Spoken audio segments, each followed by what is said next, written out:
8 दिन और ईरान में 1350 मौत। ईरान के कई शहरों में तबाही। पश्चिम एशिया में अमेरिका के कई सैन्य बेस को भारी नुकसान। ये कहानी है इजरायल और ईरान युद्ध की। ये तस्वीर है अमेरिका और ईरान के बीच छिड़ी जंग की, जिसमें रोज मिसाइल, बम, रॉकेट से हमले हो रहे हैं। ईरान में सैन्य ठिकाने, परमाणु सुविधाएं, हथियार कारखाने, सरकारी इमारतें, स्कूल, अस्पताल और बाजार नष्ट हो रहे हैं। ईरान की टॉप सत्ता खत्म हो चुकी है। फिर भी ईरान लगातार इजरायल और अमेरिका को बड़ा जवाब दे रहा है। इसी वजह से अमेरिका की तिलमिलाहट बढ़ गई है। इसी वजह से ट्रंप अब टेंशन में आ गए हैं। ट्रंप ने ईरान को सरेंडर करने को कहा है, वो भी धमकी भरे अंदाज में। इतनी बर्बादी के बाद भी ईरान न झुका है और न डरा है, न हमलों से रुका है। ऐसे में सवाल यह है कि ट्रंप की नई धमकी से इस युद्ध में क्या असर होने वाला है। आपको आइए बताते हैं कि ट्रंप ने आखिर कहा क्या है और इसे पूरी दुनिया किस रूप में देख रही है। अमेरिका की ओर से यह कहा गया है कि ईरान को आज रात हम तबाह कर देंगे। ईरान में और ज्यादा घातक हथियार से हमले करेंगे, ऐसी बमबारी करेंगे जिसे कभी किसी ने देखा नहीं होगा। सवाल यही है कि ट्रंप का इशारा किस तरफ है। सवाल यह है कि ट्रंप अब इस युद्ध में किस नए हथियार का प्रयोग करने वाले हैं। ट्रंप की नई धमकी से स्पष्ट है कि अमेरिका ने अब तक जो हमले किए हैं, अब तक जिन हथियारों का इस्तेमाल किया है, वो ईरान के तेवर को खत्म करने के लिए काफी नहीं है। यही वजह है कि अमेरिका अब सिर्फ ईरान ही नहीं बल्कि उन जगहों पर भी हमले कर रहा है जहां से ईरान को समर्थन मिल रहा है। आपको 3 तस्वीरों से आइए बताते हैं इजरायल कैसे ईरान को हिट कर रहा है। यह लेबनान की तस्वीर है, वही लेबनान जिसे ईरान समर्थित हिजबुल्लाह का गढ़ माना जाता है। इजरायल ईरान के साथ साथ लेबनान में भी भयंकर हमले कर रहा है। आईडीएफ ने 26 बार एयर स्ट्राइक से पूरे लेबनान में कोहराम मचाया है। दक्षिणी लेबनान के कई इलाकों को खाली करने को कहा गया है। इजरायल को शक है कि यहां हिजबुल्लाह के लड़ाके एक्टिव हैं, वो यहीं से हमले का प्लान बना रहे हैं। इन तस्वीरों के आधार पर अगर कहें तो ईरान और ईरान समर्थित संगठनों के लिए ये वीकेंड विनाशक होने वाला है। ऐसा अगर कहा जाए तो यह गलत नहीं होगा, क्योंकि आपको याद होगा पिछले शनिवार को ईरान पर इजरायल ने पहला अटैक किया था। आज भी शनिवार है। अब अमेरिका ने बड़े हमले की धमकी दी है।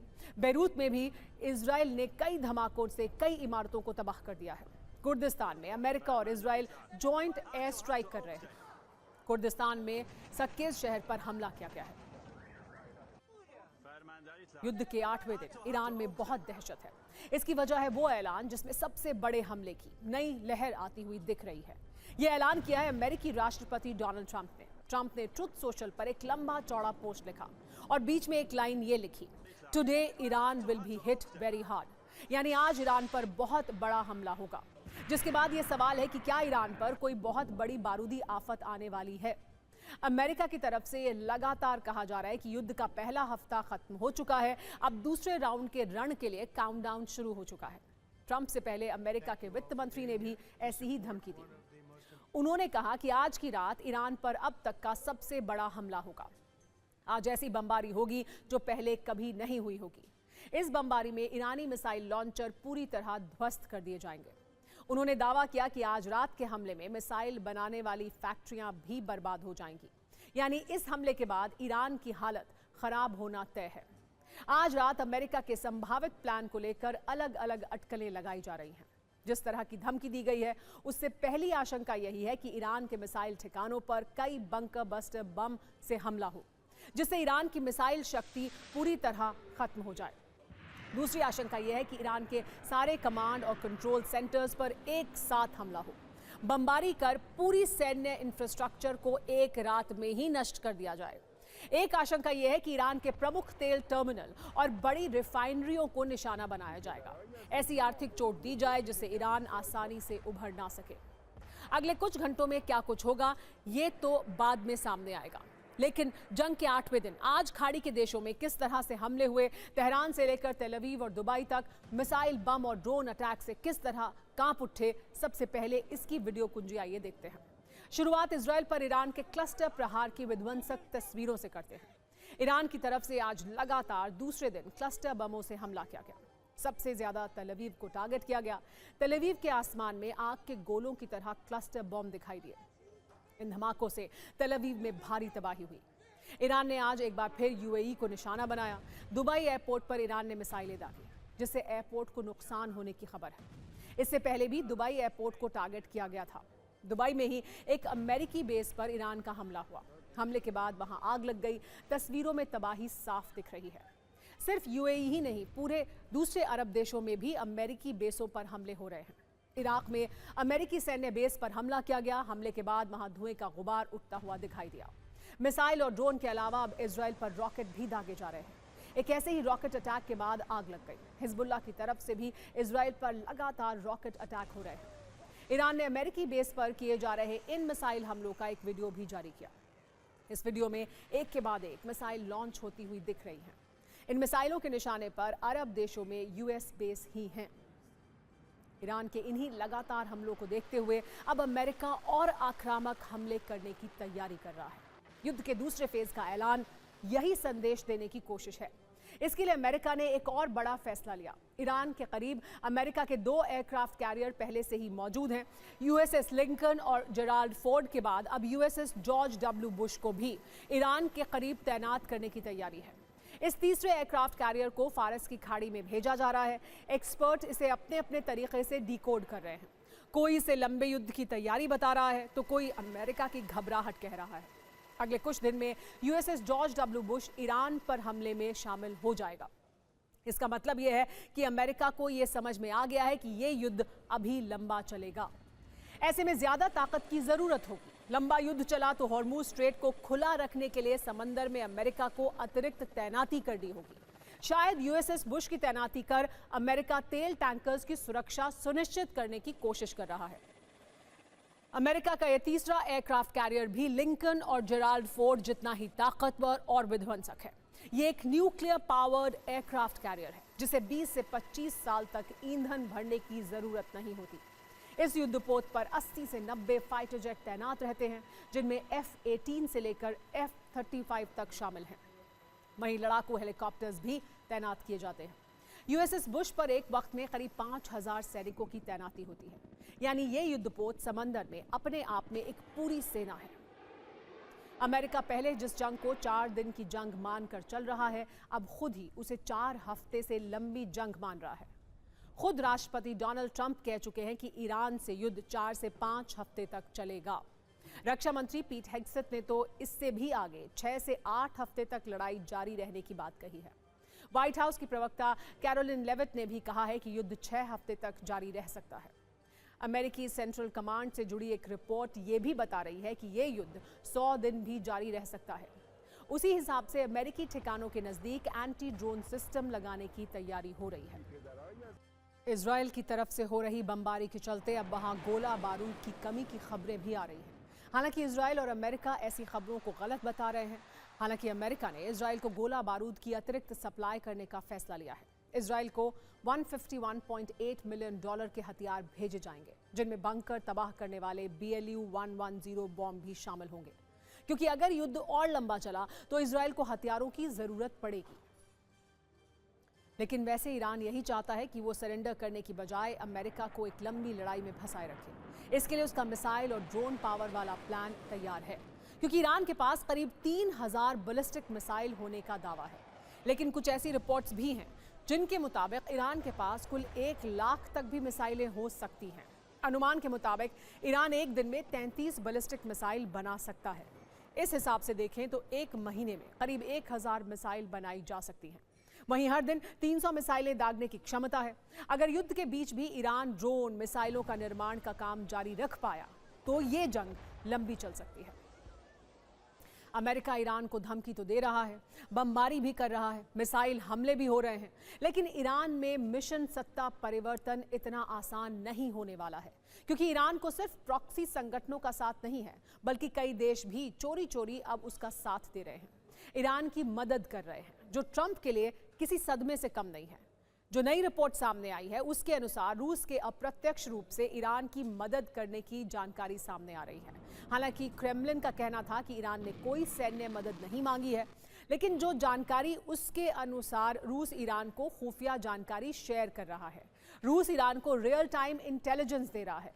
इसके जरिए ईरान को अमेरिकी युद्धपोत की जानकारी मिल रही है। ईरान को रूस अमेरिकी विमानों के भी इनपुट दे रहा है।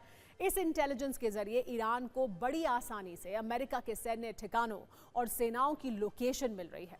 इसी के आधार पर पिछले 8 दिन से ईरान अमेरिका के बेस पर सटीक हमले कर पा रहा है। दावा है कि रूस अपने सैटेलाइट और अन्य स्रोतों से डेटा शेयर कर रहा है। इसके पीछे की कहानी यह है कि ईरान ने यूक्रेन युद्ध में रूस को ड्रोन दिए थे। अब रूस ईरान की मदद कर रहा है। अमेरिका की चिंता सिर्फ रूस वाली नहीं है। कहा तो यह भी जा रहा है कि चीन भी चोरी चोरी ईरान की मदद कर सकता है। चीन की ईरान वाली नई नीति को आप सिर्फ 20 सेकंड में समझिए। खबर यह है कि चीन ईरान को आर्थिक मदद और सैन्य उपकरण दे सकता है। मिसाइल सिस्टम के स्पेयर पार्ट और जरूरी कंपोनेंट देने की तैयारी है। चीन की ईरान को मदद पर अमेरिकी खुफिया एजेंसियों ने यह दावा किया है कि चीन ड्रोन मिसाइल टेक्नोलॉजी में तकनीकी सहयोग पहले से देता आ रहा है। चीन पहले भी सैटेलाइट और सर्विलांस सिस्टम के जरिए ईरान को इंटेल देता रहा है। एयर डिफेंस सिस्टम के लिए जरूरी उपकरण की सप्लाई की खबर भी है। ईरान को सैन्य कम्युनिकेशन और इलेक्ट्रॉनिक सिस्टम में मदद मिलेगी।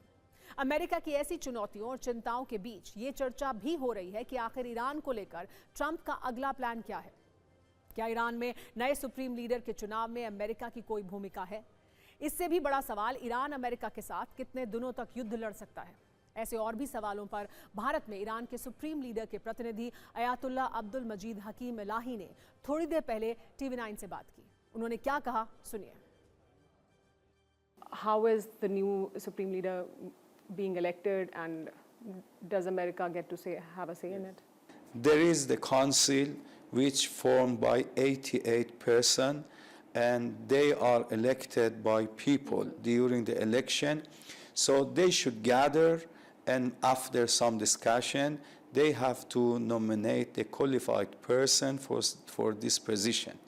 But unfortunately, under these circumstances, which we are under attack, and day and night, United States with Israel attacked us, and they couldn't gather, but they will find some place which is safe, and they gathered, and very soon, I think within this week, they nominate the new supreme leader. Is Iran trying to put pressure on America through these countries, that they should pressurize America to stop attacking Iran? Iran didn't try to push these countries to push pressure on America for stopping the war, because we are ready for 2 years war. And we have experience for 8 years war with Iraq, and which supported by majority of European countries, and with the chemical weapons, which up to now our people are suffering. And we are also ready for that. Paschim Asia में सिर्फ कई देशों पर ही बारूद नहीं बरस रहा, बल्कि पश्चिम एशिया की राजनीति भी बारूद के ढेर पर बैठी है। और ये राजनीतिक बारूद इस वक्त सबसे ज्यादा पाकिस्तान को जला रहा है। जब अमेरिकी हमलों के जवाब में ईरान ने उन देशों पर भी हमला किया जहां अमेरिकी बेस हैं, उन्हीं में से एक देश है सऊदी अरब। ईरान ने सऊदी अरब की सबसे बड़ी ऑयल रिफाइनरी पर हमला किया था। इसके अलावा यूएस मिलिट्री बेस पर भी हमला किया। लेकिन सऊदी अरब में ईरान के हमलों से सबसे ज्यादा पाकिस्तान घबराया हुआ है।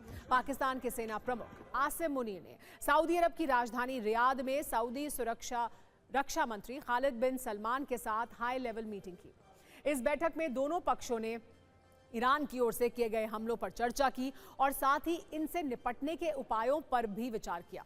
इसी मीटिंग में पाकिस्तान फंस गया। इसकी वजह है कि सऊदी अरब और पाकिस्तान में पिछले साल सितंबर में हुई एक डिफेंस डील, जिसके मुताबिक एक देश पर हुआ हमला दूसरे देश पर हमला माना जाएगा। अब पाकिस्तान क्या करेगा? सऊदी अरब से दोस्ती निभाएगा या ईरान से दुश्मनी करेगा? सऊदी अरब का बयान साफ और सख्त था। खालिद बिन सलमान ने मीटिंग में सीधे ईरान का नाम लिया और हमलों को रोकने की मांग की। लेकिन पाकिस्तान के बयान का लहजा अलग था। पाकिस्तान ने हमलों की गंभीरता जरूर मानी, सऊदी की सुरक्षा पर चिंता भी जताई, लेकिन ईरान के खिलाफ खुलकर हमला नहीं बोला, क्योंकि ईरान के साथ पाकिस्तान की सीमा लगती है। ऐसे में मुनीर को डर यह है कि ईरान के हमलों का निशाना पाकिस्तान भी हो सकता है। ईरान के इसी डर और सऊदी अरब के प्रेशर के बाद मुनीर अब टेंशन में है। युद्ध जारी है और दोनों तरफ से लंबे युद्ध की तैयारी है, लेकिन मामला तेल पर फंस रहा है। अंतर्राष्ट्रीय बाजार में कच्चे तेल की कीमतें तेजी से बढ़ रही हैं। खास तौर पर ब्रेंट क्रूड की कीमतों में लगातार इजाफा देखा जा रहा है, जिसने दुनिया भर के देशों की चिंता बढ़ा दी है। और इसकी सबसे बड़ी वजह है हॉर्मुज स्ट्रेट में जहाजों की आवाजाही का लगभग बंद होना। ईरान ने हॉर्मुज स्ट्रेट से गुजरने वाले जहाजों पर हमले की चेतावनी दी है, जिसके बाद से शिपिंग कंपनियों के जहाज यहां से नहीं गुजर रहे हैं।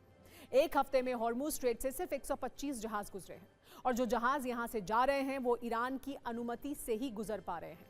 हॉर्मुज से प्रतिदिन 128 से 140 जहाज गुजरते थे, जो अब 10 से 12 रह गए हैं। अब जब तेल की सप्लाई में कमी आई है तो कीमतें बढ़ रही हैं। इस जंग के कारण दुनिया के बाजार में तेल की कीमतें तेजी से बढ़ी हैं। ब्रेंट क्रूड 9% बढ़कर $93 प्रति बैरल के पार पहुंच गया है। तेल की कीमत 2 वर्ष के सबसे ऊंचे स्तर पर पहुंच गई है। कतर के ऊर्जा मंत्री ने उत्पादन रोकने की चेतावनी दी है और इस बात की आशंका है कि युद्ध लंबा खिंचा तो तेल $150 प्रति बैरल तक भी जा सकता है। तेल महंगा होने से ईंधन, ट्रांसपोर्ट और सामान की कीमतें बढ़ेंगी और दुनिया महंगाई की चपेट में आ सकती है। तो तेल के कारण संकट बढ़ रहा है और ये बात सबको पता है। अमेरिका को भी, इजराइल को भी और ईरान को भी इसकी जानकारी है। इतना ही नहीं, इस युद्ध में जिस तरह से ईरान का नुकसान हो रहा है, उसी तरह अरब देशों का भी नुकसान हो रहा है।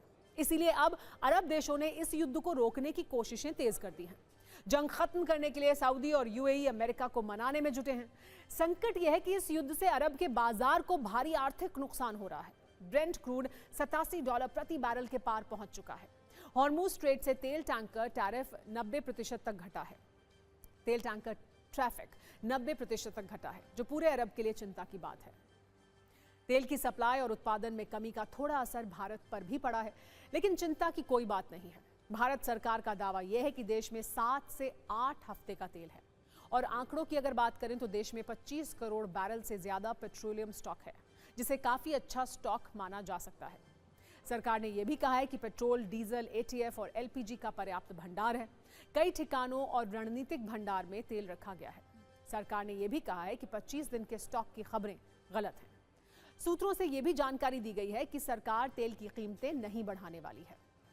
वैसे पिछले कुछ दिनों से यह खबर फैल रही थी कि भारत में तेल संकट है, लेकिन पेट्रोलियम मंत्री हरदीप सिंह पुरी ने साफ किया कि हमारी प्राथमिकता अपने नागरिकों के लिए किफायती और टिकाऊ ईंधन की उपलब्धता सुनिश्चित करना है और हम इसे आराम से पूरा कर रहे हैं।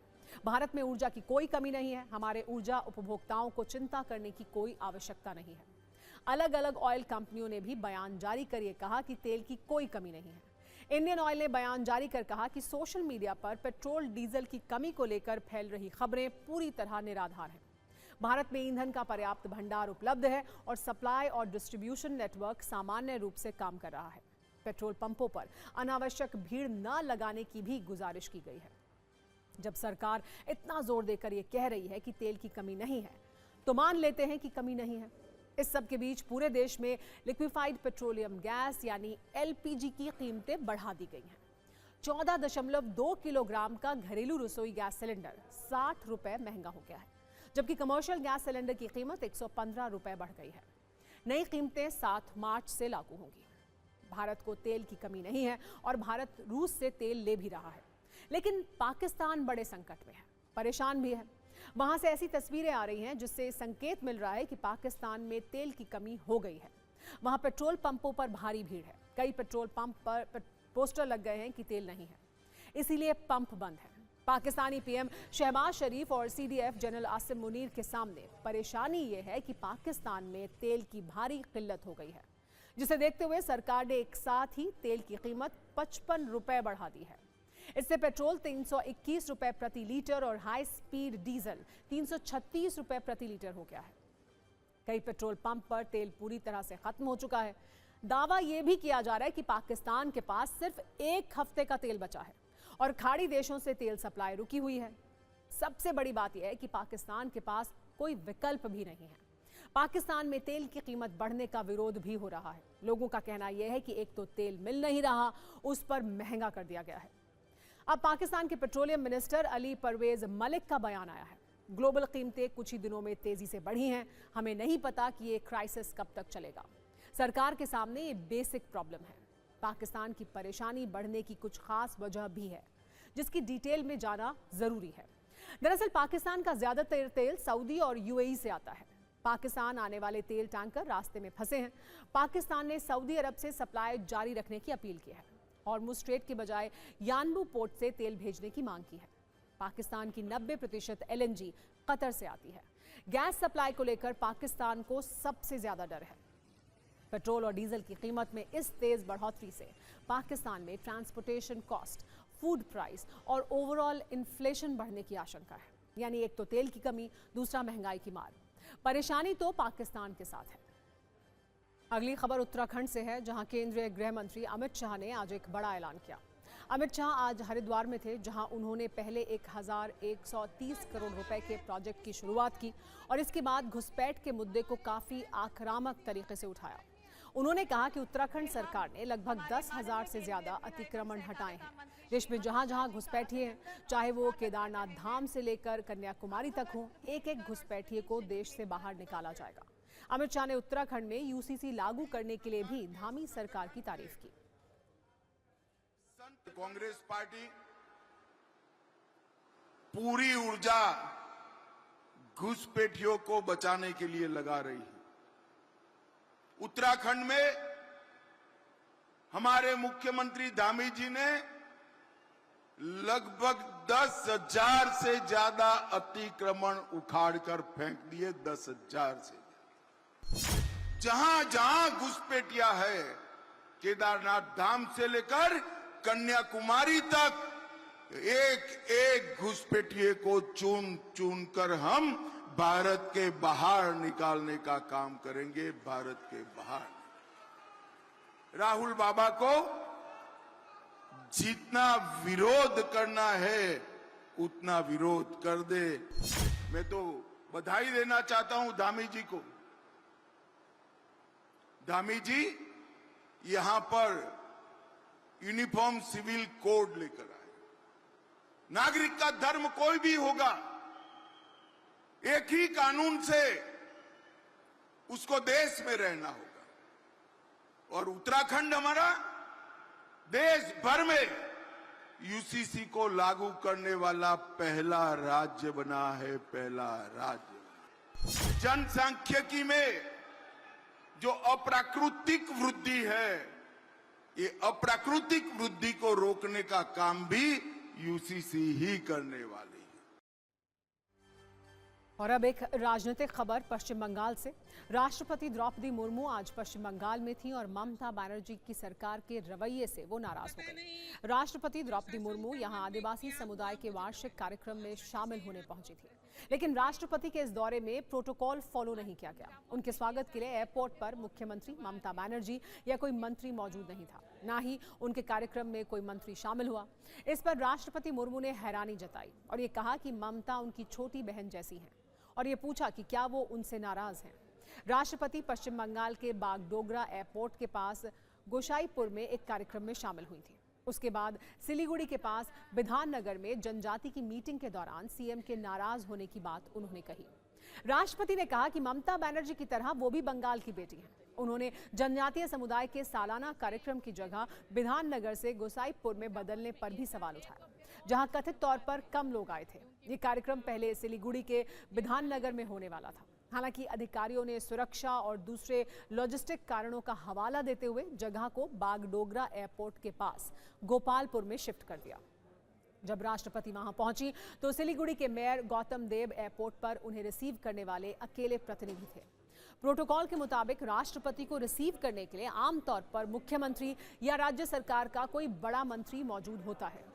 ममता बनर्जी राष्ट्रपति के कार्यक्रम में तो नहीं पहुंची, लेकिन SIR के खिलाफ लगातार दूसरे दिन भी धरना दिया और यह आरोप लगाया कि CV आनंद बोस को किसी ने धमकी दी होगी, नहीं तो उन्हें क्यों हटाया जाता। उन्होंने ये भी कहा कि नए राज्यपाल के बारे में बहुत सी बातें सुनी, सिर्फ इतना कहना चाहती हूं कि कई बार सुप्रीम कोर्ट को भी उन्हें कुछ मामलों में निर्देश देने पड़े हैं।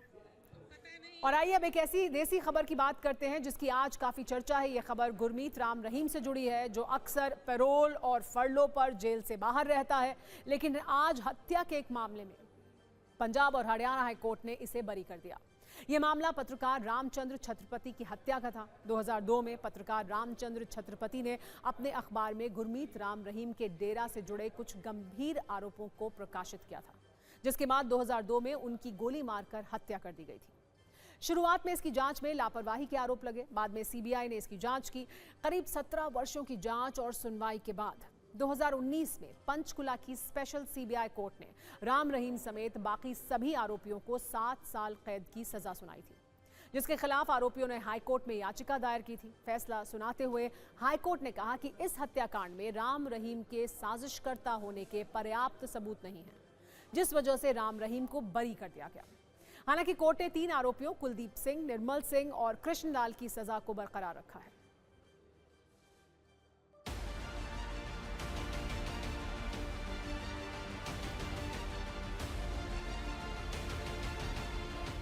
देखिए, आज माननीय हाई कोर्ट के अंदर रामचंद्र छत्रपति मर्डर केस जो था वो प्रोनाउंसमेंट के ऊपर था। तो आज माननीय हाई कोर्ट में माननीय चीफ जस्टिस साहब की कोर्ट ने ये फैसला सुनाया है और इस फैसले में पूज्य गुरु संत गुरमीत राम रहीम सिंह जी इंसा जी को राम छत्रपति मर्डर केस के अंदर बरी कर दिया।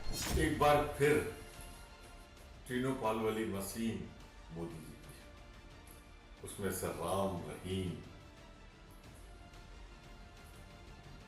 गुजरकर साफ सुथरे बरी होकर आरोपों से मुक्त होकर हमारे सामने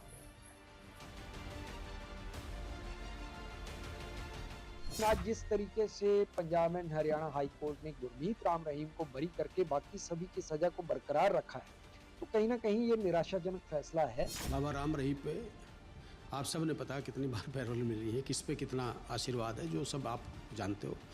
पर जो भी जिस भी जज साहब ने उनको किस मामले में कैसे बरी किया, क्या सोच से किया, मैं उस पर कोई टिप्पणी नहीं करना चाहता। पर यह ज़रूर है कि पूरा देश जानता है कि इस बाबा राम रहीम पे किसका क्या आशीर्वाद और क्या है। और गुरमीत राम रहीम इससे पहले डेरा मैनेजर रणजीत हत्याकांड में पहले ही हाईकोर्ट से बरी हो चुका है।